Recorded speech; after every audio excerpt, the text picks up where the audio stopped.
भारत अगर 50% पे भी ऑपरेट करते हैं ना, उनका एक बहुत ही खराब दिन होता है, वो फिर भी फेवरेट है, क्योंकि इतना उन्होंने गैप डाल दिया है अपने में और बाकी टीम्स में कि वो फिर भी संभल जाएगा उनसे मामला कि अगर एक बॉलर का ऑफ डे होता है या दो बॉलर्स का ऑफ डे होता है, क्योंकि उनके पास रन चेज के लिए स्ट्राइक फोर्स भी है और टेक्निकल एफिशिएंसी भी है केएल राहुल की शेप में। अच्छा हाफिज साहब, मुझे तो वैसे लगता है they can sweep off New Zealand, but what's your prediction on that? देखें, न्यूजीलैंड के ख़िलाफ़ उनका सेमीफाइनल होगा और निस्बतन इस वक्त अगर हम देखते हैं तो न्यूजीलैंड निस्बतन आसान टीम है साउथ अफ्रीका और ऑस्ट्रेलिया के। हाँ, क्योंकि साउथ अफ्रीका और ऑस्ट्रेलिया ने जिस तरह की क्रिकेट खेली है वो ज़्यादा बेहतर दिखाई देती हैं। न्यूजीलैंड का एक मसला ये भी है कि उनके खिलाड़ी इंजरीज़ का शिकार रहे। उनके टॉप प्लेयर्स जो हैं, खुद उनके कप्तान को देखें, इतना उनका अंगूठा सूजा हुआ है, मतलब एक ज़ख्मी हाथ के साथ वो मैचेस खेलते हुए दिखाई दे रहे हैं। कोहली के रन्स होते हैं ना, ये मैच विनिंग होते हैं, चेजिंग करते हुए जो खास ये तौर पे इनकी जो बैटिंग की क्लास है, बैट्समैन वही है जो मैच को फिनिश करे। जी बिल्कुल। इंडिया की हिस्ट्री में जितने मैच इसने बैटिंग पे जिताए हैं कि आज तक किसी ने नहीं जिताया। तो मेरे ख्याल सारी दुनिया में शायद सारी दुनिया, I think probably he is the best. तो बात सिर्फ इंडिया की नहीं, मैं न्यूजीलैंड की भी कर रहा हूं। इंडिया वर्सेस न्यूजीलैंड 2019 का रिपीट है। हम सब कहेंगे बदला लेने का वक्त है, लेकिन बदला लेने का वक्त नहीं है, ये तो वर्ल्ड कप जीतने का वक्त है। उस दिन जो हुआ वो हुआ, वो कंडीशंस भी डिफरेंट थी, ये इंडिया में मैच हो रहा है। लेकिन एक चीज जो मुझे बस सता रही है, जिसका डर है, वो खराब आधा घंटा।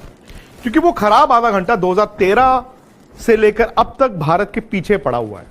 वो खराब आधा घंटा खासतौर से जब आप बैटिंग करते हैं, क्योंकि बॉलिंग में खराब आधा घंटा ना आपको फिर भी वक्त देता है वापस आने का, लेकिन अगर बैटिंग में आपका खराब आधा घंटा जाता है तो समहाउ दरवाजे बंद हो जाते हैं। तो रोहित शर्मा की यही सोच है कि वो 5 दफा आईपीएल में जीत चुका है।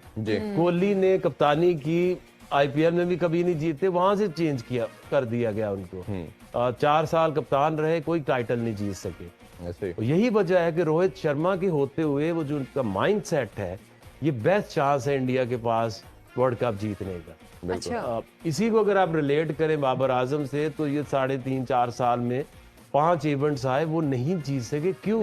एक हिस्ट्री होती है आपकी एज कैप्टन। उन्होंने पीएसएल में भी कोई टाइटल नहीं बाबर ने इस तरह जीता। तो ये जो मेंटल ब्लॉक की हम बात करते हैं टीमों की, ये कप्तानों के ऊपर भी होता है।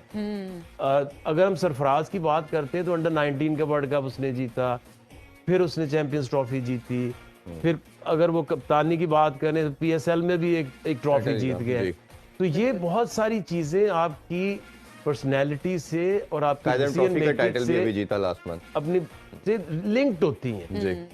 अच्छा, कोहली अच्छे कैप्टन नहीं है, ये तो हम सबको पता है, लेकिन कोहली बहरहाल सेंचुरियों पे सेंचुरियां हमेशा बनाते हैं। आप कोहली को सचिन तेंदुलकर या एमएस धोनी या इस तरह के जितने भी इनके बैट्समैन रहे हैं, उससे किस तरह कंपैरिजन करेंगे, किस तरह रेट करेंगे? देखिए, सचिन तेंदुलकर भी बहुत रन्स बनाते थे, लेकिन जो कोहली के रन्स होते हैं ना, ये मैच विनिंग होते हैं, चेजिंग करते हुए जो खास ये तौर पे इनकी जो बैटिंग की क्लास है, बैट्समैन वही है जो मैच को फिनिश करे। जी बिल्कुल। इंडिया की हिस्ट्री में जितने मैच इसने बैटिंग पे जिताए हैं कि आज तक किसी ने नहीं जिताया। मेरे ख्याल सारी दुनिया में शायद सारी दुनिया, I think probably he is the best. Lara के बाद अगर मुझे याद पड़ता है, ब्रायन लारा के बाद तो ये एक ऐसे बैटर हैं जिन्होंने बहुत मैच जिताए। जी, भारत अगर 50% पे भी ऑपरेट करते हैं ना, उनका एक बहुत ही खराब दिन होता है, वो फिर भी फेवरेट है, क्योंकि इतना उन्होंने गैप डाल दिया है अपने में और बाकी टीम्स में कि वो फिर भी संभल जाएगा उनसे मामला कि अगर एक बॉलर का ऑफ डे होता है या दो बॉलर्स का ऑफ डे होता है, क्योंकि उनके पास रन चेज के लिए स्ट्राइक फोर्स भी है और टेक्निकल एफिशिएंसी भी है केएल राहुल की शेप में। एक चीज जो हमने लास्ट मैच के अंदर देखी इंडिया के लिहाज से, उन्होंने 9 बॉलर ट्राई किए। जो पोस्ट मैच प्रेजेंटेशन थी उसमें जब संजय मंजरेकर ने पूछा कि आपने इतने बॉलर्स क्यों ट्राई किए, तो उन्होंने कहा कि हमारा एक वीकर लिंक है। रोहित शर्मा ने कहा कि हमने जो 5 बॉलर थे उनको जो स्टेबिलिटी प्रोवाइड देते थे वो हमें प्रोवाइड करते थे हार्दिक पांड्या। वो बैटिंग को भी कनेक्शन प्रोवाइड करते थे और बॉलिंग में भी। अब आपके ख्याल में अगर भारत पे अटैक होता है और किसी एक बॉलर पे अटैक करेंगे, क्योंकि ओबियसली ये कुलदीप पे करेंगे या जडेजा पे करेंगे, तो इनके पास वो जो एक कुशन था हार्दिक पांड्या की सूरत में, वो अब अवेलेबल नहीं है, तो ये क्या ये स्ट्रगल कर सकते हैं? कर सकते हैं बिल्कुल, मगर उनको मारने के लिए फिर आपके पास विकेटें हाथ में होनी चाहिए और फिर एक स्ट्रैटेजी के तहत आप अटैक करेंगे। मैं समझता हूं कि न्यूजीलैंड जो है ना, ये इनमें जो एक प्रोसेस है वो फॉलो जरूर करेंगे और इनके पास इतना टैलेंट है कि इस तरह से ये सिचुएशन थोड़ी सी खराब कर सकते हैं भारत के लिए।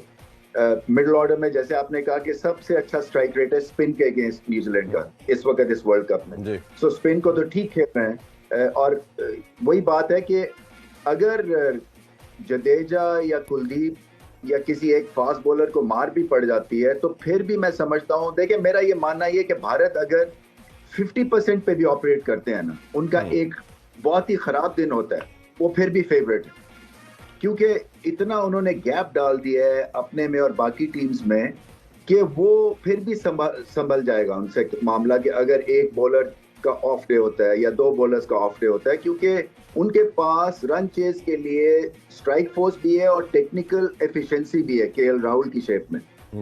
तो ये मगर स्ट्रैटेजी के तहत प्रेशर जरूर न्यूजीलैंड डाल सकती है, इसमें मुझे कोई शक नहीं है कि जिस तरह से वो खेल रहे हैं और जिस तरह से अब देखें ना, रचिन अगर वो सेट हो जाते हैं तो वो अच्छी बड़े छक्के भी लगाते हैं और उनकी फॉर्म का इस्तेमाल अभी होता है। ये जितने बड़े बड़े मैचेस हैं ना, वहां पे आपको अपनी फॉर्म